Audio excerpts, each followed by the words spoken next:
तो next part में आपका स्वागत है। ठीक है, इसमें हम पूरे 3 क्वेश्चन करने वाले हैं। यहाँ से 3 क्वेश्चन अलग अलग तरह के इक्वेशन क्या है सॉल्व करके सिखाएंगे। ठीक है, गुणा है 3 पूर्णांकों को लेंगे। ठीक है, 3 पूर्णांकों को गुणा करेंगे या 2 पूर्णांक यहाँ पर लिया गया है। ठीक है, तो दोनों पूर्णांकों के हम क्या ले लेंगे, यहाँ पर लेंगे। तो पहले क्वेश्चन को सबसे पहले सॉल्व करते हैं। तो क्या है 2 इंटू 0। अगर किसी भी संख्या का 0 में इंटू करते हैं, मतलब गुणा करते हैं, किसी भी संख्या का कोई भी संख्या हो, चाहे चर हो चाहे अचर हो, 0 में किसी भी संख्या अचर का गुणा करने पर वह क्या मान प्राप्त होता है, हमको 0 ही मान क्या होता है, प्राप्त होता है। ठीक है, तो 0 में किसी भी संख्या का गुणा करिए या 0 का गुणा किसी भी संख्या में करिए तो उसका मान क्या होगा, 0 ही आपको प्राप्त होगा। पहला वाला इसको बात को यार ध्यान रखेंगे। दूसरा क्वेश्चन क्या है, -3 है और इंटू करके 0 है, बराबर यहाँ पर कह रहा है कितना मान प्राप्त होगा। ठीक है, तो देखिए चाहे माइनस में मान रहे चाहे प्लस में मान रहे, चाहे माइनस में रहे और चाहे या प्लस में रहे, अगर हम 0 में गुणा कर रहे हैं तो -3 गुणे 0।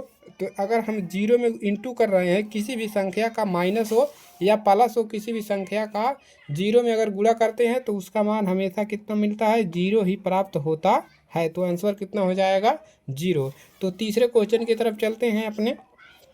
तो तीसरा क्वेश्चन है -2 और इंटू में 1। अब देखिए अगर हम किसी भी संख्या का -1 में गुणा करते हैं तो हमको कितना मान प्राप्त होता है। ठीक है, तो जैसा कि आप जानते हैं यहाँ पर क्या है, प्लस का चिन्ह है लेकिन दिख नहीं रहा है।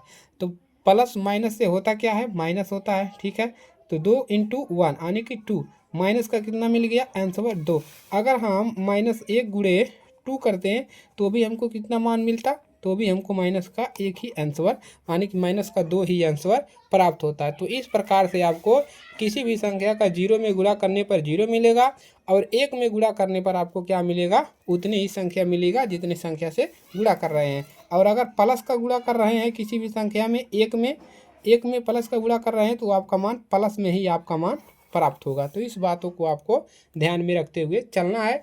तो ये है आपका अगला पार्ट। ठीक है, तो इसमें आप लोग को 0 और 1 का गुणा कैसे होता है इसको सिखाया हमने। ठीक है, तो किसी भी संख्या का गुणा करेंगे 0 में तो उसका मान 0 ही प्राप्त होगा। ठीक है, तो लाइक कर लीजिएगा, शेयर कर लीजिए, तो लाइक कर लीजिएगा, शेयर कर लीजिएगा। चैनल पर नए हैं सब्सक्राइब जरूर कर लीजिएगा।